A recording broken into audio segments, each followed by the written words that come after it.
Jangan lupa like, comment, and subscribe. Oke? Ditunggu. Kita saksikan videonya. Mari. Pada hari ini, tanggal 19 September 2015, hari Sabtu. Menyambung daripada cerita-cerita yang lalu. Assalamualaikum warahmatullahi wabarakatuh. Beberapa hari ini, Abang selalu mendengar mengulang kembali rekaman-rekaman almarhum Aki Muhammad Samsu yang dari kaset, dan sekaligus akan Abang buatkan dokumentasi menjadi ke CD, ke file di komputer, dan akan direkam dalam CD. Dalam beberapa hari ini, dalam mungkin minggu ini, sudah berulang kali Abang mencoba merewind, mendengarkan kembali amanat-amanat almarhum Aki Muhammad Samsu. Beliau memang telah meletakkan sebuah fondasi. Beliau telah menembukan, beliau telah diberikan mandat oleh Tuhan yang Maha Kuasa untuk bisa mengenalkan agar kita bisa merasakan kuasa Tuhan di setiap diri. Ini adalah sebuah kelebihan beliau yang tidak bisa kita pungkiri. Karena beliaulah kita merasakan bagaimana kuasa Tuhan merubahkan kita ini. Dan ini bukan sebuah agama. Karena agama sudah ada pada setiap diri manusia. Tapi unsur perwakilan Tuhan, zat Tuhan, ruhnya Tuhan ada di setiap hidup manusia.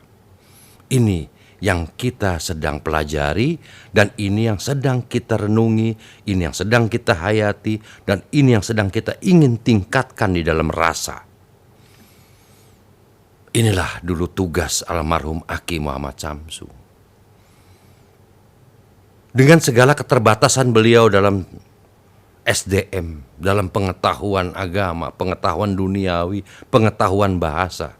Dengan segala keterbatasan, maka terjadilah cerita alam amanah ini.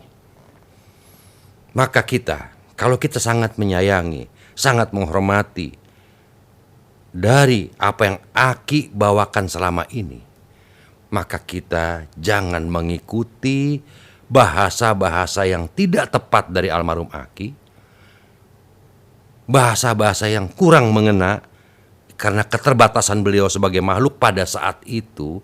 Nah, kita yang lebih dalam waktu yang lebih modern, dalam pengetahuan yang lebih bagus, kita harus menyempurnakan penyampaian bahasa-bahasa dan maksud-maksud Aki itu tentang ketuhanan. Kalau tidak, duplikat atau terjadilah sebuah predikat sesat. Karena orang tidak bisa menerjemahkan bahasa Aki dengan baik. Banyak juga para pengikut Aki yang selama ini hanya mengikuti bahasa-bahasa Aki dengan pola yang zaman dulu, dan mereka tidak berpikir lagi masa depannya. Mereka sempit dalam berpikir menangkap bahasa-bahasa Aki dalam pemahaman itu sendiri. Dan kebanyakan mereka mengikuti pola-pola makhluknya Aki. Aki Samsu maksudnya ini. Pola-pola kehidupan Aki ini yang banyak dikembangkan, diikuti. Ini kan kata Aki, ini kan yang Aki contohkan, ini yang Aki. Inilah yang menjadi problema di alam kita ini. Harusnya kita kembali kepada amanat beliau. Pesan-pesan beliau. Ikuti dengan baik, kembangkan dengan baik. Sebagai contoh, kebencian, kepalsuan dirimu adalah kehancuran buat dirimu, dunia ini, lahir batin, dunia akhirat. Maka ingatlah pada saksi dirimu yang tidak bisa bohong. Pengakuan diri juga akan menjadi kehancuran buat dirimu. Ini kan jelas amanat beliau. Maka pesan beliau berikutnya, jangan kita pernah berharap kepada siapapun makhluk di dunia ini, kepada manusia manapun. Jangan pernah kita berharap dan menggantungkan diri kepadanya. Tetapi gantungkanlah diri kita, harapan kita hanya kepada Tuhan, Tuhan, Tuhan. Hanya kepada Tuhan yang Maha Kuasa ini. Hanya kepada Allah Subhanahu wa Ta'ala. Bukan kepada makhluk. Ini tandas. Ketika kita ingin bertuhan, maka tidak ada antara dan tidak ada perantara antara kita dengan Tuhan, di mana Tuhan telah sebutkan, aku lebih dekat di antara urat lehermu. Ini bahasa-bahasa Aki. Sudahkah Anda ikuti bahasa-bahasa ini? Tapi yang terjadi selalu yang diikuti peragaan-peragaan Aki Muhammad Samsu ketika hidupnya. Nah, sedangkan yang juga menceritakan itu tidak tahu dengan persis. Yang katanya. Maka akhirnya terjadilah banyak kesesatan. Banyak dicap sesat kita ini kepada kelompok luar. Seolah-olah kita ini sebuah aliran, sebuah pemahaman, dan segala macam. Padahal bukan itu yang Aki ajarkan kepada kita. Seperti umpamanya kita harus syukuran, kambing, domba. Itu kan tanda bukti kita mensyukuri di atas perubahan yang ada. Aki melatih pada kita untuk kita belajar, mencoba mensyukuri dari hal yang terkecil. Wujudkan, korbankan apa yang ada dan syukuri dengan baik. Syukur itu tidak hanya diucapkan, diperagakan, diimplementasikan, dibuktikan. Inilah pemahaman-pemahaman yang Aki berikan. Aki berikan tugas-tugas tirakat, berpuasa, tidak makan ini, tidak makan itu, untuk kita melatih diri, menguasai hawa nafsu kita, mengendalikan hawa nafsu kita. Sekaligus kita mengetahui bahwa sesungguhnya kita ini lemah. Dengan kita puasa dikurangi satu bentuk makanan saja, maka terjadilah kelemahan di dalam diri kita. Inilah bentuk-bentuk kelemahan makhluk. Supaya kita sadar siapa diri kita ini sebenarnya. Kita bukan siapa-siapa. Di mata Allah kita seperti debu yang berterbangan. Apa yang harus kita akui? Aki berikan tugas-tugas ke goa, kita khalwat. Sama tugas-tugas pembinaan mental, pembinaan keyakinan. Sudahkah engkau yakin dengan Tuhanmu dengan baik? Kau sudah yakin, apalagi yang kau takuti dalam hidup ini. Dia yang menjaga kita, dia yang melindungi kita, dia yang memayungi kita, dan dia yang mengatur hidup kita. Dunia sampai akhirat nanti. Sudahkah kita yakin akan pengaturan Tuhan itu terhadap diri kita? Kalau sudah, apa yang Anda takutkan dalam hidup ini? Ternyata kita katakan sudah yakin, tapi prakteknya kita masih ketakutan. Ketakutan kehilangan keluarga, kehilangan harta, kehilangan kekuasaan, kehilangan wibawa, kehilangan umat. Masih banyak kepalsuan di dalam diri kita ini. Sesungguhnya keyakinan kita kepada Tuhan seperti apa yang Aki katakan, sesungguhnya cintamu palsu kepada aku. Kenapa? Karena memang ucapannya indah dan cantik, tapi peragaan sangat luar biasa kebohongannya. Anda masih takut dengan kemiskinan. Anda masih takut dengan kekurangan.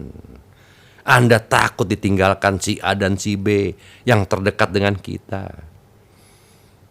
Apakah ini yang Aki ajarkan kepada kita? Kita belajar untuk menyerahkan hidup ini kepada Tuhan, dan Tuhan yang akan mengatur kita. Kita juga belajar bagaimana mengikuti apa yang menjadi kehendak Tuhan terhadap diri kita. Inilah yang kita sedang pelajari. Sedikit demi sedikit kita mulai memahami, oh inilah kehendak Tuhan buat saya. Apapun yang terjadi pada diri saya adalah mutlak kehendak Dia yang wajib kita syukuri, wajib kita lalui, wajib kita jalani dengan penuh rasa terima kasih. Namun tidak lupa, kita selalu meminta kekuatan kepada Sang Maha Pencipta agar kita diberikan kekuatan menghadapi rel jalan ini yang telah Dia tetapkan kepada kita. Ini perjalanan hidup. Maka banyak bahasa-bahasa Aki yang harus kita revisi. Pemahaman-pemahaman Aki harus kita revisi. Bukan pemahaman Aki dulu keliru, tidak. Hanya Aki tidak mampu menyampaikan secara manusianya kepada kita dengan bahasa yang tepat. Tapi maksud Aki sangat abang yakini beliau sudah mengerti maksudnya dan dia tahu sasarannya apa. Tapi beliau mengucapkan, menempatkan bahasanya ini yang tidak tepat. Kenapa? Keterbatasan beliau sebagai seorang makhluk. Kita dengan era ini diberi kecanggihan pengetahuan, maka kita tuntaskan. Sedikit demi sedikit kita lepaskan bahasa-bahasa Aki yang tidak tepat tadi. Bukan salah, tidak tepat. Tidak tepat itu akhirnya membuat jadi salah kalau kita salah juga menafsirkannya. Contoh, sampaikanlah zat kuasa Tuhan ini, nur kuasa Tuhan ini, nurullah. Sampaikanlah kuasa Tuhan yang ada dalam dirimu kepada sesamanya agar mereka dapat merasakan kekuasaan Tuhan di dalam dirinya. Sampaikanlah. Kemudian ada kata-kata Aki, selamatkanlah sesama umatmu yang sedang kegelapan hatinya di atas kuasa Tuhannya. Sampaikanlah, berikanlah zat ini. Nah, ini sudah berbeda. Yang satu kata-kata sampaikan, yang satu ada kata-kata selamat. Dengan kata-kata sampaikan sangat indah. Tugas kita hanya menyampaikan, dan kita tidak bisa merubahkan seorang makhluk. Tapi ketika kita mengatakan selamatkanlah sesamamu, ini sudah berbahaya. Ini akan melahirkan sifat kesombongan untuk diri kita. Seolah-olah kita mampu menyelamatkan orang lain. Hati-hati. Satu kalimat ini berbahaya. Satu kata ini berbahaya. Selamatkanlah.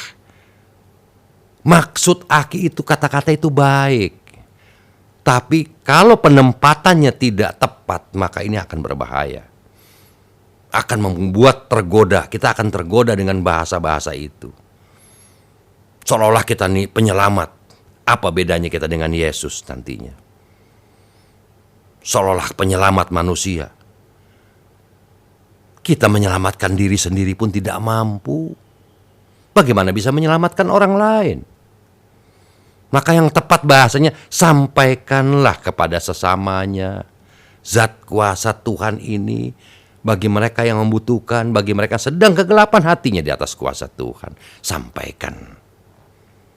Beda bukan? Hati-hati. Satu bahasa akan menjerumuskan kita. Akan melahirkan ke pengakuan-pengakuan yang sangat buruk buat diri kita ke depan. Masih banyak contoh kembali. Aki suka mengatakan bahwa di dalam diri manusia ada zatnya Allah, zatnya Tuhan. Sebagaimana satu ayat, aku lebih dekat di antara urat lehermu. Oke, itu sudah tepat. Zat Allah, zat Tuhan, kuasa Tuhan, zat nurullah, cahaya Tuhan, kekuasaan Tuhan, zat sudah tepat apa yang Aki katakan.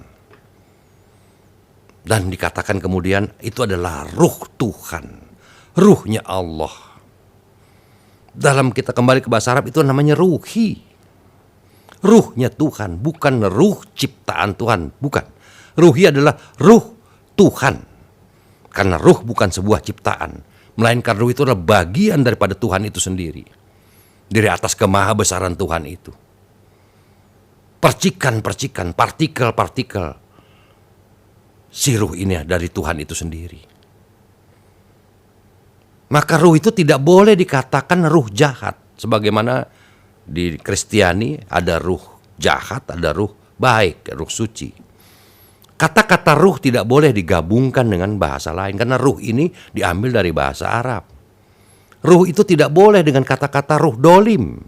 Ruh jahat. Dolim adalah dolim. Si jahat adalah si jahat. Ruh ini tidak boleh digantikan dengan bahasa yang lain. Karena ruh ini tidak mempunyai arti. Nah, sedangkan di Quran itu dikatakan ruhi, ruh Tuhan. Maka kita tidak boleh mengatakan dolim itu ruh dolim. Sebagaimana apa yang Aki sampaikan dalam penyampaian yang lalu kepada kita. Kenapa Aki menyampaikan? Itulah keterbatasan beliau sebagai seorang makhluk. Namun substansi, esensi yang Aki maksudkan, Abang sangat mengerti. Bukan itu maksud mereka. Ini hanya permainan bahasa. Tapi bahasa ini jangan Anda kembangkan. Nanti akan keliru. Kalau Anda mengatakan roh dolim, roh jahat, Anda akan keliru dalam tata bahasa Indonesia atau bahasa Arabnya sendiri. Si dolim adalah dolim, ruh adalah ruh Tuhan, ruh itu adalah suci, ruh itu adalah perwakilan Tuhan, ruh itu adalah zatnya Tuhan, ruh itu adalah nur daripada Tuhan itu sendiri. Tidak bisa digandeng dengan yang lain. Ini contoh-contoh. Sekali lagi, bukan Abang menyalahkan Aki. Inilah keterbatasan SDM dan manusia Aki pada saat itu. Kita sempurnakan bahasa Aki ini sesuai dengan kemampuan kita pada saat ini. Perhatikan baik-baik. Bukan Abang menyalahkan Aki, tapi kita sempurnakan. Karena apa? Karena maksud Aki sudah benar, kita yang masih tidak mencernanya dengan baik. Sebagaimana lagi Aki katakan bahwa saksi diri itu adalah ruh Tuhan. Saksi diri itu adalah zatnya Tuhan yang tidak bisa bohong di dalam diri kita. Nah ini kalau kita jabarkan secara teliti, ini juga akan terjadi kesalahan. Namun maksud Aki Abang sudah mengerti. Maksud Aki itu sangat baik. Tapi penjabaran, penyampaian Aki, pengejawantahan Aki kepada kita memang sekemampuan kadarnya manusia Aki pada saat itu. Nah, saksi diri yang tidak bisa bohong Abang tandaskan bahwa itu adalah sebuah akal pikiran manusia, akal yang paling halus. Maka itulah saksi diri yang tidak bisa bohong, bukan juga kolab, bukan juga kolbu, bukan juga nafs, bukan juga jiwa. Bukan apalagi si ruh, tidak. Itu hanya permainan akal manusia. Di mana akal manusia meyakini sesuatu ketentuan, suatu kesalahan adalah salah. Contoh, seorang manusia dia belajar dari lingkungannya, dari sekolahnya, dari orang tuanya. Belajarlah dia bahwa mencuri itu adalah sesuatu perbuatan yang salah. Maka tertanamlah di otak sang manusia ini, mencuri adalah salah. Terekam di dalam otaknya, ditransfer masuk ke dalam akal yang paling halus. Mencuri adalah salah. Ketika masuk dalam rekaman akal yang sehat ini, yang paling dalam ini, mencuri itu salah, ditransfer lagi melewat jiwa dan hati manusia, direkam lagi menjadi file dalam hati manusia. Mencuri adalah salah. Pada satu waktu, karena otak ini suka lalai dan lupa, maka si otak ini, akal ini berusaha untuk mencuri. Maka ketika si akal ini ingin mencuri, maka berteriaklah sang hati manusia yang sudah punya rekaman itu. Berteriaklah juga pikiran yang paling sadar, yang paling halus itu berteriak, akan mengatakan jangan, jangan, jangan. Dia akan memperingati agar kita jangan berbuat itu karena itu adalah salah. Namun karena akal ini selalu melihat ada kesempatan dan tidak ada orang lain, kesempatan yang sangat luar biasa, maka si akal ini suka melawan apa yang menjadi statementnya dulu. Akhirnya si akal berbuatlah kesalahan. Mencurilah si orang itu, mengikuti keinginan akal pikirannya. Nah, ketika dia setelah mencuri, maka si hati dan otak yang paling halus ini akan berteriak. Si hati ini akan gelisah, mengatakan salah, salah, salah. Maka gelisahlah seorang manusia itu. Kenapa? Karena hatinya mulai berteriak. Dari mana hati tahu ini? Itulah dari rekaman pikiran manusia. Seandainya ia tinggal di sebuah dusun terpencil, dia tidak pernah mendapat pembelajaran mencuri itu salah, maka dia tidak akan merasakan mencuri itu salah. Tergantung Dari mana pemikiran akal manusia mendapatkan pendidikannya? Itu yang disebut saksi diri yang tidak bisa bohong. Contoh, ketika ia orang gila. Orang gila itu kan orang yang sakit saraf organ otaknya. Maka ia dibebaskan dari segala hisab, dari segala hukuman, dari perbuatan dia sendiri. Kalau saksi diri yang tidak bisa bohong ini adalah ruh atau zat Tuhan, lantas waktu si orang gila ini, bagaimana si zat Tuhan, si saksi diri itu mengingatkan si orang gila ini? Nah, ini perlu kita kupas nanti, akan lebih jauh kita kupas, akan lebih jauh kita kupas. Untuk sementara sekian. Wassalamualaikum warahmatullahi Terima kasih yang sudah wabarakatuh. menyaksikan video dari Sahabat Peduli GMP. Semoga video-video Sahabat Peduli GMP selalu bermanfaat dan selalu menginspirasi untuk semuanya ya, tentang kalam-kalam abang kita dari Yaskum Indonesia dan Rasi. Jangan lupa yang belum like, comment, dan subscribe ya, ditunggu loh. Karena subscribe itu gratis teman-teman. Oke? Terima kasih dan salam sejahtera bagi kita semua. Bye-bye.